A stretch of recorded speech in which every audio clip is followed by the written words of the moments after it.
माँ को लगा कि बेटा आज आशीर्वाद लेने आएगा, मगर गाड़ी इतनी तेजी से निकली कि सारी राजनीतिक किस्से कहानियाँ कुछ इस कदर बयां कर गई कि आज पूरे हेडलाइन में बस यही छाया रहा।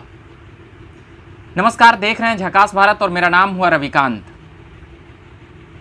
मैं कहानी बताऊंगा। आज जयप्रकाश नारायण का जन्मदिन है, मगर आज एक नई कहानी बनती हुई नजर आई लालू परिवार में।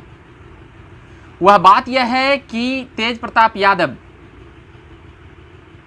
आज जयप्रकाश नारायण के मूर्ति पर माल्यार्पण करने के लिए जाने वाले थे अपने छात्र परिषद के साथ, जिन्होंने अपनी जनशक्ति छात्र परिषद बनाई है उसके तमाम कार्यकर्ताओं के साथ। और यह कयास लगाया जा रहा था कि कुछ ही एक ही रास्ते के बाद लालू प्रसाद यादव का घर है, वहाँ तेजस्वी और राबड़ी देवी का आवास है, वहाँ पर राबड़ी देवी से आशीर्वाद लेने के लिए, यानी कि अपनी माँ से तेज प्रताप आशीर्वाद लेने के लिए जाएंगे।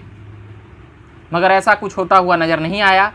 बाद में जब यह मामला जब तेज हो गया तो तेज प्रताप यादव यह कहते हुए नजर आए कि हम अपनी माँ से आशीर्वाद ले चुके हैं। मगर ये तमाम बातें आज जयप्रकाश नारायण के जन्मदिवस पर पैदल यात्रा निकाला गया था तेज प्रताप यादव की तरफ से, और निमंत्रण भी कई लोगों को दिया गया। तेजस्वी को भी आने को कहा गया और पिताजी का वास्ता भी दिया गया, मगर वह नहीं आए साथ में। और वह भी यह बयान देते हुए नजर आए तेजस्वी। तेज प्रताप पर जब बयान पूछा गया तो तेजस्वी ने कहे कि ये सब अच्छा है और ये सब होते रहना चाहिए। इससे ज़्यादा और कुछ कहते हुए नज़र नहीं आए और आगे चलते हुए बढ़ गए। इससे अंदाज़ा तो कई चीज़ें लग ही रही थी और कई चीज़ें ये साफ़ हो गई थी तारापुर और कुशेश्वर स्थान को लेकर के। इन दो सीटों पर चुनाव में ही जिस प्रकार से आरजेडी कह सकते हैं कि बैकफुट पे चली गई है, तमाम पारिवारिक कलह से लेकर के महागठबंधन की भी कई बातें वहाँ पर हो गई। फिलहाल यह देखा गया कि तेज प्रताप यादव किस प्रकार से कल राबड़ी देवी आई थी मिलने के लिए, उस वक्त भी वह नहीं थे, कहीं और गए थे किसी काम की वजह से। यही बातें सामने आई है।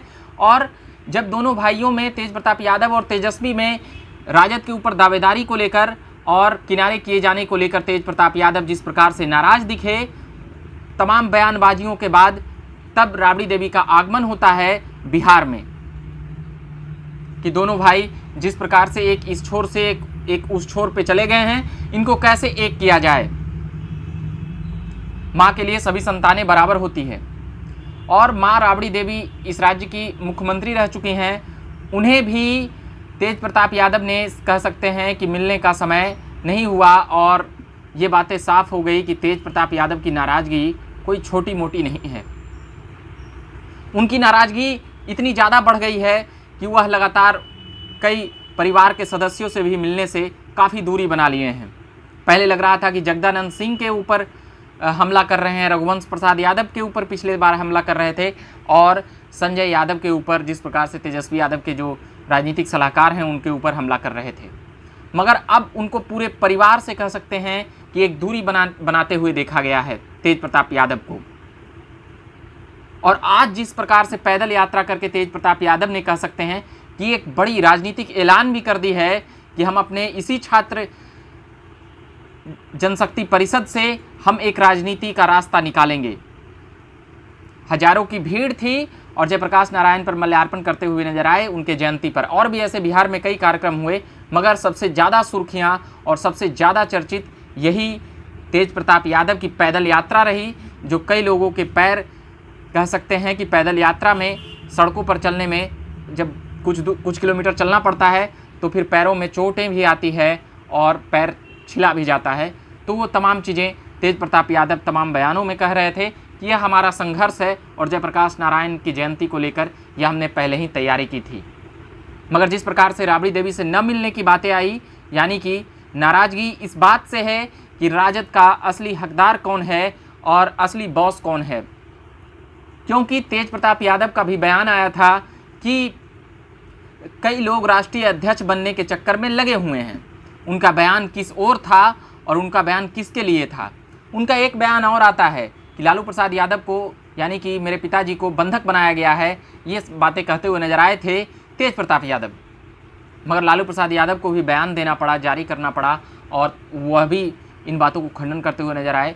मगर सभी परिवार के सदस्य यह भी कह सकते हैं कि तेज प्रताप यादव के बयानों से बचते हुए नजर आ रहे हैं। जब मीडिया कर्मी सवाल करते हैं तो लालू परिवार उससे परेशान हो जाते हैं, क्योंकि कोई दूसरा होता तो जवाब दे दिया जाता, मगर जब अपने लोग बगावत करते हैं तो फिर उन्हें जवाब देना मुश्किल हो जाता है, क्योंकि जानते हैं कि कुछ साल कुछ समय के लिए आपसी रिश्ते खटास में पड़ेंगे, मगर वक्त बे वक्त एक साथ ही आएंगे। मगर ये सवाल है सत्ता के लिए, ये सवाल है महत्ता के लिए, और ये सवाल है दो भाइयों में एक कह सकते हैं कि रार ठनी हुई कि हमारी बातें सही होगी, हमारी बातें पास होगी, पार्टी ऐसे चलेगी, संगठन ऐसे चलेगी और सरकार ऐसे चलेगी।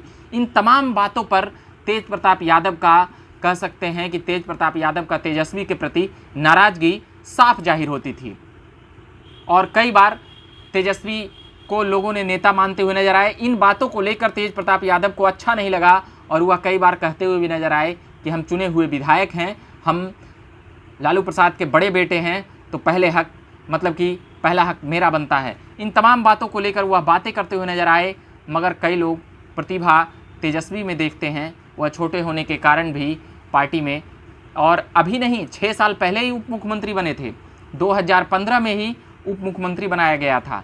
सभी लोग यह भांप लिए थे कि तेज प्रताप यादव से ज़्यादा तवज्जो, और इन बातों को तेज प्रताप यादव भी भांप लिए थे कि नेता सभी लोग तेजस्वी को ही बनाने में लगे हैं, और तमाम जो बातें थी डिसीजन में लेने में, राजद में जो राष्ट्रीय जनता दल में जो चल रहा था, तेजस्वी उसमें आगे आ रहे थे और तेज प्रताप उसमें पीछे जा रहे थे।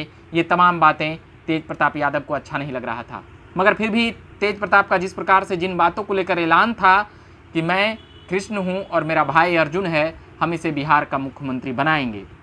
मगर ये तमाम बातें हैं जो इन दोनों भाइयों में अब इतनी ज़्यादा दूर तक बन चुकी है, चाहे वह कितना भी मीडिया में आकर कह लें कि कुछ नहीं हुआ है, कुछ नहीं हुआ है, और हम माँ से आशीर्वाद ले लिए हैं।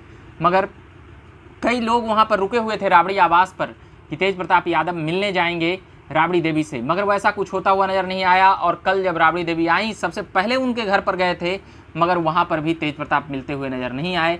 अब समझ सकते हैं कि तेज प्रताप यादव किस रणनीति में लगे हुए हैं, और तेज प्रताप यादव कितने आहत हुए अपनी ही पार्टी में उपेक्षा का शिकार से। वो तमाम बातें वह करते रहते हैं मंच से, और असली लालू के हकदार भी वह खुद को ही बताते हैं, और असली कह सकते हैं कि लालू प्रसाद यादव के कॉपी होने का दावा भी वह करते रहते हैं समय समय पर। और लालू प्रसाद आंदोलन करके एलपी, जैसे जेपी आंदोलन, वैसे ही एलपी आंदोलन करके भी वह निकालने वाले हैं। आगे देखेंगे कि क्या कुछ होगा और तेज प्रताप यादव की रणनीति क्या होती है। कई जगहों पर तेज प्रताप यादव को न समझने की जो बातें हैं, तेजस्वी के सामने उनको छोटा समझने की जो बातें हैं, वो बातें तेज प्रताप यादव को काफ़ी आहत कर गई है। और यही बातें शायद उनके परिवार में भी उनको किनारे करने की बातें जब, और पार्टी के जब कई नेताओं का, जब यह शिवानंद तिवारी का जब बयान आया, तो ये तमाम बातें तेज प्रताप यादव को आहत कर रहा था।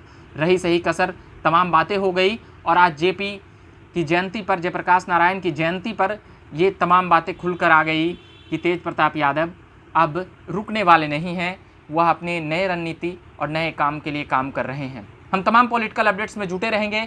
फिलहाल ये किस्सा था लालू परिवार को लेकर, जहां से कई विधायक निकल कर आए, कई सांसद निकल कर आए, और तमाम परिवारवाद का भी इल्ज़ाम लगता है। क्या लोक जनशक्ति पार्टी की तरह ही राजद का भी कई भागों में विभक्त होगा? ये तमाम बातें देखने के लिए होगा, देखने वाली है। भविष्य में देखेंगे कि क्या कुछ होता है। हम इन तमाम खबरों में लगे रहेंगे और लाते रहेंगे तमाम खबरें, बिहार पॉलिटिकल अपडेट्स, तमाम तरह की जुड़ी हुई सियासी दाव पेच, और तमाम तरह की। आगे हम बताएंगे कि कांग्रेस की बैठक में क्या कुछ हुआ और कांग्रेस क्या कुछ कह रही है राजद को लेकर। तब तक के लिए आप बने रहिएगा। मेरा नाम हुआ रविकांत। धन्यवाद।